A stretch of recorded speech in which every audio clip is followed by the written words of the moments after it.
Hello बच्चों, मैं स्मिता बिजलवान स्वागत करती हूँ आपका आईसीटी वर्चुअल क्लासरूम में। आशा करती हूँ आप सभी स्वस्थ होंगे और अच्छे से अपनी पढ़ाई कर रहे होंगे। बच्चों, आज हम पढ़ने जा रहे हैं क्लास 10th की साइंस। और क्लास 10th साइंस में हमारा चैप्टर चल रहा था मेटल्स एंड नॉन मेटल, जिसका हम रिविजन कर रहे थे। तो उसी को आगे कंटिन्यू करते हैं। चलिए,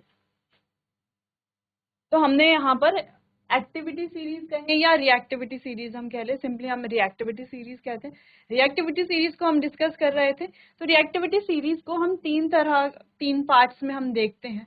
ठीक है, एक जो हमारे ज्यादा रिएक्टिव होते हैं, एक जो मीडियम रिएक्टिव होते हैं और एक जो सबसे लीस्ट रिएक्टिव होते हैं। ठीक है, तो ज्यादा जो रिएक्टिव होते हैं उनको एक्सट्रैक्ट किया जाता है बच्चों इलेक्ट्रोलिसिस से। जो मीडियम रिएक्टिव होते हैं उनको एक्सट्रैक्ट किया जाता है रिडक्शन से। और जो हमारे ज्यादा अनरिएक्टिव होते हैं, ठीक है, या हम कहें लीस्ट रिएक्टिव होते हैं, वो अपनी नेटिव स्टेट में मिलती है। ठीक, तो ये सारे पॉइंट्स हमने डिस्कस कर लिए थे। नेक्स्ट बात करते हैं इलेक्ट्रॉनिक कॉन्फ़िगरेशन की। चलिए, तो इलेक्ट्रॉनिक कॉन्फ़िगरेशन, हालांकि ये हमने क्लास 9th में भी पढ़ा है। ठीक है, चलो तो इसे एक बार देख लेते हैं। इलेक्ट्रॉनिक कॉन्फ़िगरेशन कैसे निकाली जाती है बच्चों। हम इलेक्ट्रॉन्स को, जैसे अगर हम बात करते हैं सोडियम की, ठीक है, सोडियम मेटल जो कि हाईली रिएक्टिव है और रिएक्ट करता है कैसे, किस वाटर के साथ, कोल्ड वाटर के साथ रिएक्ट करता है। ठीक है, अगर हम इसकी इलेक्ट्रॉनिक कॉन्फ़िगरेशन की बात करें, ठीक, तो क्या लिखेंगे इसकी इलेक्ट्रॉनिक कॉन्फ़िगरेशन 281। देखो यहाँ पर हमें दिखेगा 281, यही है इसकी इलेक्ट्रॉनिक कॉन्फ़िगरेशन। अरे ऐसे same to same electronic configuration हमने कैसे निकाल ली। तो इलेक्ट्रॉनिक कॉन्फ़िगरेशन कैसे निकाली जाती है, सबसे पहले देखा जाता है कि एटॉमिक नंबर क्या है। अब हमें पता है सोडियम का एटॉमिक नंबर है 11।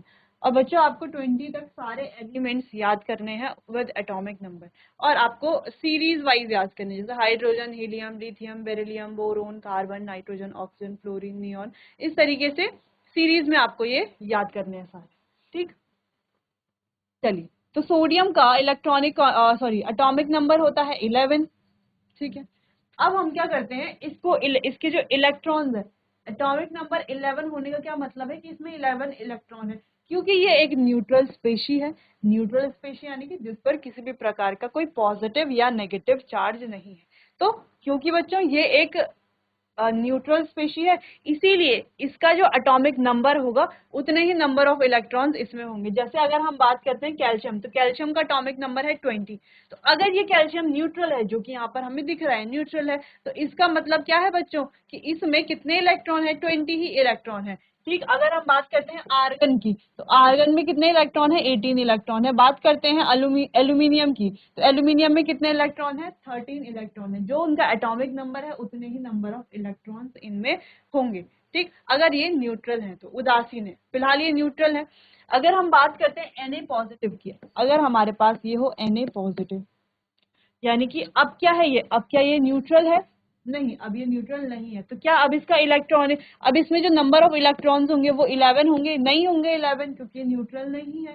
तो इलेक्ट्रॉन्स कितने होंगे, 11 में से हमें माइनस कर लेना है जितना इसका चार्ज है। ठीक है, अगर पॉजिटिव चार्ज वाला है तो उतने माइनस कर लेने हैं, अगर नेगेटिव चार्ज वाला है तो उतने बढ़ा लेने। तो इसमें 11 था, एक माइनस कर लेंगे, इसके नंबर ऑफ इलेक्ट्रॉन्स है 10। ठीक, चलिए, इसको तो हम बाद में डिस्कस करेंगे चार्ज स्पेशीज के बारे में। फिलहाल हमें न्यूट्रल स्पेशीज और इलेक्ट्रॉनिक कॉन्फ़िगरेशन के बारे में डिस्कस करना है। चलिए, तो अब हम समझ गए कि सोडियम हमने लिया, सोडियम का एटॉमिक नंबर है 11, यानी कि इसमें 11 इलेक्ट्रॉन है। अब क्या करना है, इलेक्ट्रॉन जब हमें पता चल जाए कि इलेक्ट्रॉन कितने हैं, तो उन इलेक्ट्रॉन को कैसे हमें अलग अलग जो शेल्स होते हैं उनमें फिल करना है। तो उसका फॉर्मूला होता है बच्चों 2n²। ठीक है, n क्या है, नंबर ऑफ शेल्स। अगर शेल क्या है, 1, फर्स्ट शेल है तो 2 इंटू 1 का स्क्वायर, यानी कि पहले शेल में आएंगे 2 इलेक्ट्रॉन, पहला शेल है k शेल। अगर बात करते हैं सेकंड शेल की, 2 का स्क्वायर, 2 टू ज़ा 4, 4 टू ज़ा 8, तो सेकंड शेल में आएंगे बच्चों 8 इलेक्ट्रॉन, पहला शेल k तो सेकंड l। m शेल ऐसी 2 इंटू 3 का स्क्वायर, n की वैल्यू 3 हो जाएगी। ठीक है, तो सिंपल इस तरीके से हम क्या करते हैं, इलेक्ट्रॉन्स को फिल करेंगे। अब इलेक्ट्रॉन्स फिल कैसे करेंगे, हमने कहा शेल्स हैं के, एल, एम और एन। हमने क्या कहा कि पहले शेल में कितने इलेक्ट्रॉन्स आ सकते हैं, 2 इलेक्ट्रॉन्स आ सकते हैं। तो 11 में से 2 इलेक्ट्रॉन हमने यहाँ दे दिए। ठीक, दूसरे शेल में 8 इलेक्ट्रॉन्स आ सकते हैं, तो 8 इलेक्ट्रॉन हमने यहाँ देख दिए, तो 8 और 2 10 इलेक्ट्रॉन तो हो गया, एक ही बचा, एम वाले में एक ही इलेक्ट्रॉन आएगा। ठीक, तो इस तरीके से अब एन में तो कुछ आएगा नहीं, तो एन को यहाँ से हटा देंगे, तो इस तरीके से के, एल और एम में हमने इलेक्ट्रॉन्स को फिल कर दिया। तो ये है इसी इलेक्ट्रॉनिक कॉन्फ़िगरेशन। अब ये जो सबसे बाहर वाला है, इसे क्या कहा जाता है? इसे कहा जाता है वैलेंस शेल। क्या कहा जाता है? Valence shell. तो अगर आपसे पूछा जाए कि वैलेंस शेल इलेक्ट्रॉन्स कितने हैं, वो है 1। वैलेंस शेल में यानी कि कितने इलेक्ट्रॉन है? 1 इलेक्ट्रॉन है। वैलेंस शेल कौन सा है? वो है m। वैलेंस शेल कौन सा है? 1। अगर आपसे बात की जाए कि वैलेंसी क्या है, तो आप कैसे बताएंगे? वैलेंसी एक इंपॉर्टेंट क्वेश्चन है, कई बार पूछा जा सकता है 1 मार्क्स में कि इसकी वैलेंसी आपको बतानी है। तो वैलेंसी आप कैसे बताएंगे? वैलेंसी होती है बच्चों कंबाइनिंग कैपेसिटी, या हम कहें कितने नंबर ऑफ इलेक्ट्रॉन। सिंपल आपको डेफिनेशन याद रखनी कि कितने नंबर ऑफ इलेक्ट्रॉन किसी एलिमेंट ने लूज किए हैं, गेन किए हैं या शेयर किए हैं अपना ऑक्टेट कंप्लीट करने के लिए। ठीक है, तो जैसे सोडियम ने कितने नंबर ऑफ इलेक्ट्रॉन या तो लूज किए हैं, या तो गेन किए हैं, या तो शेयर किए हैं, किस लिए? आपका अपना जो ऑक्टेट है, यानी कि जो आउटर शेल है, उसमें ऑक्टेट यानी कि 8 इलेक्ट्रॉन होने चाहिए उन 8 इलेक्ट्रॉन को कंप्लीट करने के लिए। तो वही क्या होगी हमारी? वही वैलेंसी हो जाएगी। जैसे सोडियम क्या करेगा बच्चों? सोडियम की वैलेंसी क्या कहेंगे हम? देखो, सोडियम का आउटर शेल ये है, इसमें इसके 8 इलेक्ट्रॉन होने चाहिए, जो हमारा रूल भी कहता है कि आउटर शेल में 8 इलेक्ट्रॉन होने चाहिए। तो आउटर शेल में एक ही इलेक्ट्रॉन है, तो इसके पास क्या ऑप्शन है कि या तो ये एक इलेक्ट्रॉन भी हटा दे, तब ये इसका आउटर शेल बन जाएगा और आउटर शेल में 8 इलेक्ट्रॉन होंगे, या तो ये क्या कर दे, कहीं से 7 इलेक्ट्रॉन इसे दे दे, तो 7 और 1 8 इलेक्ट्रॉन मिलकर के ये क्या हो जाएगा? इसका ऑक्टेट कंप्लीट हो जाएगा। ठीक है, तो कौन सा वाला रास्ता इजी है? इसलिए अगर एक इलेक्ट्रॉन निकाल दे अपने शेल से, इस एक इलेक्ट्रॉन को रिमूव कर दे, तो ये इसका आउटर शेल बन जाएगा और ये ऑक्टेट कंप्लीट हो जाएगा, है ना? तो ये ज्यादा इजी है बजाय 7 इलेक्ट्रॉन लेने की, क्योंकि 7 इलेक्ट्रॉन ये किससे लेगा, और 7 इलेक्ट्रॉन लेने के लिए इसको एनर्जी भी तो चाहिए, अपने अंदर डालने के लिए इसको इतनी एनर्जी भी तो चाहिए, है ना? तो इसीलिए ये क्या करेगा, एक इलेक्ट्रॉन को यहाँ से क्या कर देगा बच्चों? बाय बाय कर देगा और एक इलेक्ट्रॉन यहाँ से लूज कर देगा। ठीक है, एक इलेक्ट्रॉन किसी को दे देगा। ठीक, एक इलेक्ट्रॉन इसने लूज कर दिया अपना, या किसी को दे दिया। अब ये हो गया इसका आउटर शेल। आउटर शेल में 8 इलेक्ट्रॉन है, यानी कि इसका ऑक्टेट कंप्लीट है। तो बच्चों इसकी वैलेंसी कितनी आई? 1। तो वैलेंसी भी हम इस तरीके से निकालते हैं। ठीक है, तो अलग अलग एलिमेंट की वैलेंसी हम इस तरीके से निकाल सकते हैं, या सिंपली कर लेते हैं हम वैलेंसी निकालने के लिए 8 में से माइनस कर लेंगे जितने लास्ट शेल के इलेक्ट्रॉन है, वैलेंसी निकल जाएगी। ठीक, 8 में से माइनस कर लेंगे, लेकिन जो ऊपर के हमारे एलिमेंट्स है, ये स्टार्टिंग वाले जो एलिमेंट्स है, उनमें हम माइनस नहीं कर सकते, लास्ट वाले जो इलेक्ट्रॉन्स है उनमें माइनस किया जा सकता है। ठीक है, चलिए, वैसे आपको ये मेथड ज्यादा इजी है कि आपको चेक कर लेना है कितने इलेक्ट्रॉन। जैसे फ्लोरीन की बात करते हैं, फ्लोरीन को देखते हैं। फ्लोरीन की वैलेंसी अगर आपको बतानी है, देखो फ्लोरीन ये रहा, इसमें एटॉमिक नंबर है 9, यानी कि 9 इलेक्ट्रॉन। 7 और 2 एक शेल में है, के शेल में है 7 इलेक्ट्रॉन, एल शेल में है सॉरी के शेल में है 2 इलेक्ट्रॉन, एल शेल में है 7 इलेक्ट्रॉन। अब एल शेल में कितने इलेक्ट्रॉन होने चाहिए? अब एल शेल क्या है इसका? वैलेंस शेल है, वैलेंस शेल में है 7 इलेक्ट्रॉन। कितने होने चाहिए थे? 8 इलेक्ट्रॉन होने चाहिए। तो इसको अपना ऑक्टेट कंप्लीट करने के कितने इलेक्ट्रॉन और चाहिए? 1 इलेक्ट्रॉन और चाहिए। तो इसके पास क्या तरीका है, या तो किसी से 1 इलेक्ट्रॉन मांग ले, या तो 7 इलेक्ट्रॉन किसी को दे दे। तो इसके लिए इजी क्या है, देखो बच्चों, अपने शेल से 7 इलेक्ट्रॉन निकालने के लिए बहुत ज्यादा एनर्जी चाहिए। 1 इलेक्ट्रॉन निकालने के लिए बहुत एनर्जी चाहिए, तो 7 को आप सोच लो कितनी ज्यादा एनर्जी चाहिए। इतनी एनर्जी तो होगी नहीं फ्लोरीन के पास। तो इजी क्या है इसके लिए कि ये 1 इलेक्ट्रॉन किसी से मांग ले, 1 इलेक्ट्रॉन मांग लेगा, 8 इलेक्ट्रॉन ये बन जाएंगे, इसका काम चल जाएगा, है ना? तो 1 इलेक्ट्रॉन इसने किसी से मांगा, यानी कि इसने 1 इलेक्ट्रॉन गेन किया, तो इसकी वैलेंसी हो गई 1। ठीक, चलिए, अच्छा पोटेशियम की बात करते हैं।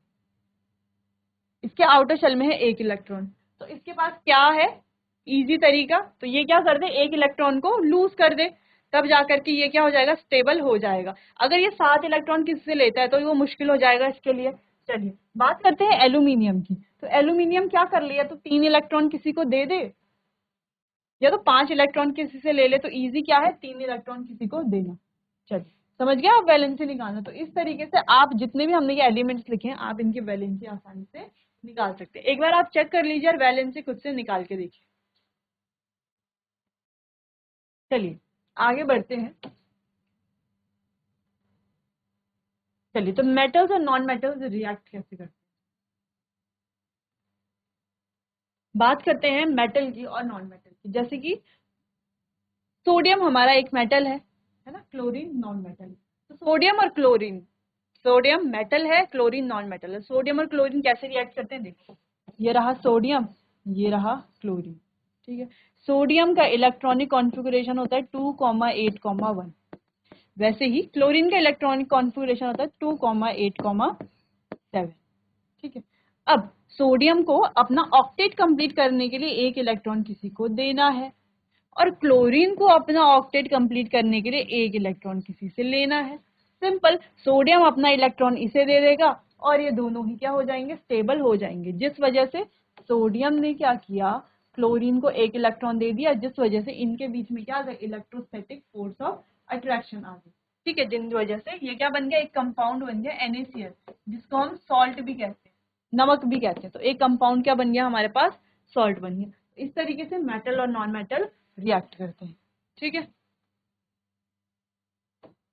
जैसे एक और यहाँ पर देखो, सिंपल यही ना, हमने सोडियम और क्लोरीन की बात की। क्लोरीन के आउटर शेल में कितने हैं, 7 इलेक्ट्रॉन है, और सोडियम के आउटर शेल में है 1 इलेक्ट्रॉन। तो कैसे कंप्लीट होगा इनका ऑक्टेट, ये क्या करेगा, अपना 1 इलेक्ट्रॉन क्लोरीन को दे देगा, और इस तरीके से यहाँ पर सोडियम क्लोराइड का क्या हो जाएगा, फॉर्मेशन हो जाएगा, सोडियम क्लोराइड बन जाएगा, NaCl जिसको हम कहते हैं, ठीक है। सिंपल NaCl यहाँ पर बन जाएगा। अब ये जो NaCl है बच्चों, इनके बीच में क्या है, strong electrostatic force of attraction है, जिस वजह से ये एक दूसरे के पास है। इस वजह से इनका ये जो बॉन्ड है, ये बहुत ज्यादा स्ट्रॉन्ग बॉन्ड होता है, जिसको हम आयनिक बॉन्ड भी कहते हैं।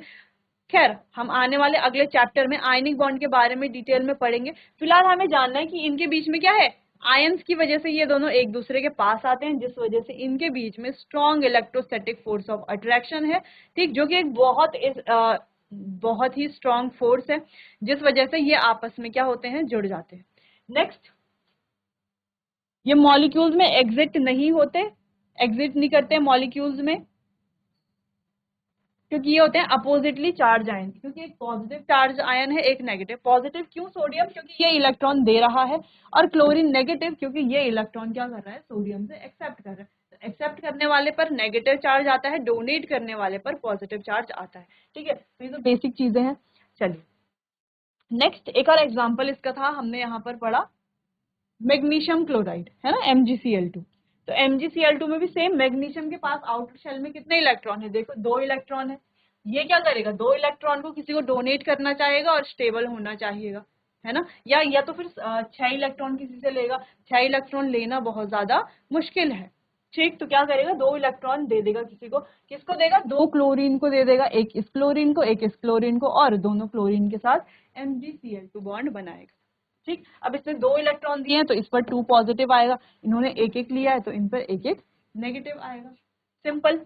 चलिए, इस तरीके से मेटल और नॉन मेटल्स के बीच में बॉन्ड फॉर्मेशन होगा। अब आयनिक कंपाउंड की क्या क्या प्रॉपर्टीज हैं, बात कर लेते हैं फिजिकल नेचर की। तो ये होते हैं सॉलिड और हार्ड, जैसे हमें दिख रहे हैं, due to strong force of attraction between positive और नेगेटिव। क्यों होते हैं सॉलिड और हार्ड, क्योंकि पॉजिटिव और नेगेटिव के बीच में क्या है, strong electrostatic force of attraction. अगला, they are brittle and break into pieces, brittle होते हैं और पीसेस में ब्रेक होते हैं। हाई मेल्टिंग और बॉइलिंग पॉइंट होता है, because much energy is needed to break the strong inter ionic bond. Simple सी बात है, इनकी जो मेल्टिंग पॉइंट है और बॉइलिंग पॉइंट है वो हाई होता है। हाई क्यों होता है, देखो बच्चों, इनके बीच में बहुत ज्यादा स्ट्रॉन्ग बॉन्डिंग है। अब स्ट्रॉन्ग बॉन्डिंग है तो इनको अलग करने में बहुत ज्यादा क्या लगेगी, एनर्जी लगेगी, यानी कि मेल्टिंग पॉइंट को और बॉइलिंग पॉइंट को बहुत ज्यादा क्या करना पड़ेगा, हाई करना पड़ेगा, जिस वजह से इनके बीच ये बॉन्डिंग क्या होगी, ब्रेक होगी, ठीक। तो बॉन्डिंग स्ट्रांग होने की वजह से मेल्टिंग और बॉइलिंग पॉइंट हाई है। अगर हम कहें बॉन्डिंग स्ट्रांग ना होती, ऐसे लूज बॉन्डिंग होती है ना, तो मेल्टिंग और बॉइलिंग पॉइंट ज्यादा हाई नहीं होता इनका, ठीक है। तो हाई होता है किस वजह से, क्योंकि इनके बीच की जो बॉन्डिंग है वो बहुत ज्यादा हाई होती है, ठीक है। जैसे कि हमने बात की, जो इंटर अटोमिक अट्रैक्शन है इनके बीच, तो वो बहुत ज्यादा एक स्ट्रॉन्ग फोर्स है। नेक्स्ट बात करते हैं, ये क्या होते हैं, सॉल्युबल होते हैं पानी के साथ, लेकिन कैरोसिन पेट्रोल के साथ इनसॉल्युबल होते हैं, ठीक है। तो हमने देखा है सॉल्युबल होता है नमक या सॉल्ट जिसकी भी हम बात करें, ठीक है, ये भी एक आयनिक कंपाउंड है। सॉल्युबल होता है वाटर के साथ, लेकिन इनसॉल्युबल यानी कि अघुलनशील होता है केरोसिन या पेट्रोल के साथ। तो यहाँ पर कुछ आयनिक कंपाउंड है NaCl, LiCl, CaCl2, CaO, MgCl2, ये कुछ आयनिक कंपाउंड है। यहाँ पर इनके मेल्टिंग पॉइंट्स हमें दिख रहे हैं कितने हाई मेल्टिंग पॉइंट्स है और उससे भी ज्यादा हाई इनके बॉइलिंग पॉइंट्स है। ठीक, चलिए इनकी कुछ जनरल प्रॉपर्टीज भी हैं कि इलेक्ट्रिसिटी कंडक्ट करते हैं। अगला अकरेंस ऑफ मेटल्स की बात करते हैं, यानी कि मेटल्स कैसे आकर हुए, कैसे हमें मिलते हैं। तो बच्चों मेटल्स हमें अर्थ की क्रस्ट पर और सी वाटर समुद्र के पानी में मिलते हैं। ठीक, तो जो अर्थ की क्रस्ट में मिलते हैं उन्हें मिनरल्स कहा जाता है। मिनरल्स में बच्चों किसी पर्टिकुलर मेटल का जब हाई परसेंटेज होता है तो उसे ओर कहा जाता है। हमने कहा हमें मिनरल मिला एक, ये कोई मिनरल मान लेते हैं। अब इसमें कोई मेटल है, सपोज मान लेते हैं आयरन, इसमें आयरन का जो है ज्यादा परसेंटेज है ना, ज्यादा इसमें क्या है आयरन है, तो इसे क्या कहा जाएगा, मिनरल नहीं, क्या कहेंगे इसे, ओर कहेंगे। क्या कहेंगे बच्चों, ओर कहेंगे। अब इसी ओर में से हम क्या करते हैं, इस आयरन मेटल को एक्सट्रैक्ट करते हैं। ठीक है, जिसे हम एक्सट्रैक्शन में आगे पढ़ेंगे, जिसके अलग अलग प्रोसेसेस होते हैं। तो इसी मेटल को हम क्या करते हैं, आगे एक्सट्रैक्ट करते हैं। अब जब हम बच्चों इसे एक्सट्रैक्ट करेंगे तो ये प्योर मेटल तो होगा नहीं, इसमें कुछ इम्प्योरिटीज भी होंगी। वो जो इम्प्योरिटीज होंगी, वो जो अशुद्धियां होंगी, उसे गैंग कहा जाता है, गैंग पार्टिकल्स। स्पेलिंग आप ध्यान दे दीजिए, GANGUE, क्या कहा जाता है, गैंग पार्टिकल्स कहा जाता है। सिंपल सी बात है कि और किसे कहते हैं। अब बात करते हैं कि मेटल को एक्सट्रैक्ट कैसे किया जाता है। जैसे कि हमने पहले भी पढ़ा रिएक्टिविटी सीरीज में कि जो हमारे हाईली रिएक्टिव मेटल्स हैं जैसे कि पोटेशियम, सोडियम, इनको इलेक्ट्रोलिसिस के द्वारा हम क्या करते हैं, एक्सट्रैक्ट करते हैं। जो हमारे मीडियम रिएक्टिविटी वाले हैं उनको रिडक्शन से करते हैं, और जो हमारे सबसे लो रिएक्टिविटी वाले हैं तो वो अपनी नेटिव स्टेट में मिल जाते हैं। ठीक, तो वही यहाँ पर लिखा गया कि जो लो रिएक्टिविटी वाले हैं वो अपनी फ्री स्टेट में मिलते हैं, जैसे गोल्ड, सिल्वर, प्लैटिनम, कॉपर। लेकिन जो कॉपर है और एजी है, सिल्वर है, वो कंबाइंड स्टेट में मिलते हैं। बाकी तो नेटिव स्टेट में मिल जाते हैं, फ्री स्टेट में मिल जाते हैं, लेकिन जो कॉपर है और एजी यानी कि सिल्वर है, वो कंबाइंड स्टेट में मिलते हैं सल्फाइड या ऑक्साइड की फॉर्म में। ठीक, जो मीडियम रिएक्टिविटी वाले जैसे हमारे जिंक है, आयरन है, लेड है बच्चों, तो ये ऑक्साइड और सल्फाइड या कार्बोनेट की फॉर्म में मिलते हैं, या तो ऑक्साइड की फॉर्म में मिलेंगे, या तो सल्फाइड्स की, या तो कार्बोनेट्स की फॉर्म में। अब बात करते हैं जो टॉप रिएक्टिविटी वाले हैं, तो ये they never found in nature in free state, ये कभी भी फ्री स्टेट में नहीं पाए जाएंगे। क्यों नहीं पाए जाएंगे फ्री स्टेट में, क्योंकि हाईली रिएक्टिव है, हमेशा रिएक्ट करते रहेंगे ना किसी के साथ। फ्री स्टेट में कौन मिलेगा, जो रिएक्टिव ही नहीं है, जो बिल्कुल रिएक्टिव नहीं है वही तो मिलेगा फ्री स्टेट में। आप ये जानते हैं कि जो हाईली रिएक्टिव है, हाईली रिएक्टिव है, तो वो रिएक्ट करता रहेगा ना, वो चुप कैसे बैठेगा, वो हमेशा रिएक्ट करता रहेगा, तो कभी भी फ्री स्टेट में वो नहीं पाया जाएगा। लेकिन जो सबसे कम रिएक्टिव हो, जो बिल्कुल रिएक्ट ना हो, अनरिएक्टिव हो, या तो बहुत कम रिएक्टिविटी वाला हो, वो हमें फ्री स्टेट में मिल सकता है। तो जैसे कि हमने देखा जो लो रिएक्टिविटी वाले हैं वो फ्री स्टेट में मिल सकते हैं, मिलते हैं। ठीक, सारे नहीं, कुछ कुछ जो है वो कंबाइंड स्टेट में भी मिलते हैं, लेकिन ज्यादातर कैसे मिलते हैं बच्चों, फ्री स्टेट में मिलते हैं। वही बात आती है जो मीडियम रिएक्टिविटी वाले होते हैं वो कभी भी फ्री स्टेट में, सॉरी, जो हमारे सबसे ज्यादा हाईली रिएक्टिव होते हैं वो कभी भी फ्री स्टेट में नहीं मिलेंगे, क्योंकि वो हाईली रिएक्टिव है, वो कैसे फ्री स्टेट में मिलेंगे, वो तो इधर उधर रिएक्ट करते रहेंगे ना किसी के साथ कंबाइन होते रहेंगे। ठीक, चलिए, ores of many metal are oxide. अच्छा, ज्यादातर जो मेटल्स हैं उनके जो ओर होते हैं, मेटल के ओर, हमने पढ़ा है मेटल के ओर किसे कहा जाता है, वो ज्यादातर ऑक्साइड्स होते हैं। ऑक्सीजन बहुत ज्यादा रिएक्टिव होती है और very abundant on the earth. अच्छा, ज्यादातर मेटल्स जो है बच्चों वो उनके ऑक्साइड हमें मिलते हैं। ज्यादातर मेटल क्या होते हैं, उनके ऑक्साइड हमें मिलते हैं। क्यों, क्योंकि ऑक्सीजन बहुत ज्यादा रिएक्टिव है, और दूसरी चीज ऑक्सीजन पाई भी तो बहुत ज्यादा जाती है अर्थ में। ठीक, इस वजह से। चलिए, अच्छा, इस टेबल को ध्यान से समझ लेते हैं। ये table one of the important table है, क्योंकि इसी टेबल में सारे पॉइंट्स हमें दिख जाते हैं। बाकी तो हम इसको सारे पॉइंट्स को क्या करते हैं, बाद में इलाबोरेट करते हैं, डिटेल में डिस्कस करते हैं, लेकिन मेन पॉइंट क्या है, ये टेबल ही है। चलिए, अब बात करते हैं सबसे पहले जो हाईली रिएक्टिव मेटल्स होते हैं, जैसे कि सोडियम हो गया, पोटेशियम हो गया। ठीक है, ये हमेशा इनको कैसे एक्सट्रैक्ट किया जाता है, इलेक्ट्रोलिसिस ऑफ मॉल्टन ओर। इनके जो मॉल्टन ओर है उसका इलेक्ट्रोलिसिस किया जाता है, फिर जाकर के हमें प्योर मेटल मिलता है। फिर मिलेगा हमें प्योर मेटल। बात करते हैं मेटल्स विद लो रिएक्टिविटी, जो सबसे कम रिएक्टिव है, जैसे सिल्वर हो गया, कॉपर हो गया, गोल्ड हो गया। देखो गोल्ड वगैरह तो सारे अपने फ्री स्टेट में मिल जाते हैं, है ना, मिलते हैं फ्री स्टेट में, लेकिन कंबाइंड स्टेट में हमने अभी पढ़ा कि ये जो कॉपर है और सिल्वर है ये कंबाइंड स्टेट में मिलता है। तो ये कंबाइंड स्टेट यानी कि ये सल्फाइड ओर्स की फॉर्म में मिलता है। कैसे मिलता है? सल्फाइड ओर की फॉर्म में। अब इन्हें क्या किया जाता है बच्चों? एक्सट्रैक्शन के लिए इन्हें सबसे पहले रोस्ट किया जाता है। रोस्ट करना यानी कि ऑक्सीजन के प्रेजेंस में, ऑक्सीजन की उपस्थिति में इन्हें हीट किया जाता है। फिर इनसे मेटल मिलता है, बाद में मेटल की रिफाइनिंग की जाती है, ठीक है, यानी कि परिष्करण किया जाता है। अब बात करते हैं जो मीडियम रिएक्टिविटी वाले हमारे मेटल्स हैं, जैसे आयरन हो गया, लेड हो गया और बहुत सारे मेटल्स हैं, तो वो या तो कार्बोनेट की फॉर्म में हमें मिलेंगे या तो सल्फाइड ओर की फॉर्म में मिलेंगे। अब देखो सल्फाइड ओर की फॉर्म में मिलेंगे तो प्रोसेस यही होगा, यही वाला सेम ये वाला प्रोसेस। सल्फाइड और पहले रोस्टिंग की जाएगी, ऑक्सीजन की प्रेजेंस में उन्हें हीट किया जाएगा, फिर ऑक्साइड हमें मिलेगा, फिर उसका रिडक्शन किया जाएगा, फिर लास्ट में मेटल को प्योरीफाई किया जाएगा, मेटल को शुद्ध किया जाएगा, यानी प्योरिफिकेशन किया जाएगा, उससे सारी अशुद्धियां हटा दी जाएंगी। लेकिन बच्चों अगर को हमें कार्बोनेट की फॉर्म में हमें कोई मेटल मिलता है तो उसका किया जाता है कैल्सिनेशन, रोस्टिंग नहीं कैल्सिनेशन। दोनों में डिफरेंस कुछ भी नहीं है, तो छोटा सा डिफरेंस है कि इसको रोस्ट किया जाता है यानी कि हीट किया जाता है ऑक्सीजन की प्रेजेंस में, और यहाँ पर हीट किया जाता है ऑक्सीजन की एब्सेंस में।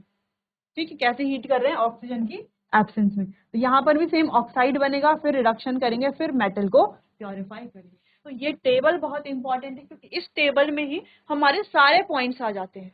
ठीक, चलो तो एक बार आप ध्यान से टेबल को देख लीजिए, फिर आगे बढ़ते हैं। चलिए बच्चों, तो ये तो बात थी एक्सट्रैक्शन ऑफ मेटल्स की। अब इन एक्सट्रैक्शंस के बारे में हम थोड़ा डिटेल में डिस्कस करेंगे अपने आने वाले अगले सेशन में। तब तक के लिए आप पढ़ाई करते रहिए, कहीं पर अगर आपको समझ नहीं आता है तो आप मुझसे पूछ सकते हैं। अब तक के लिए लेक्चर में बने रहने के लिए आपको बहुत बहुत धन्यवाद।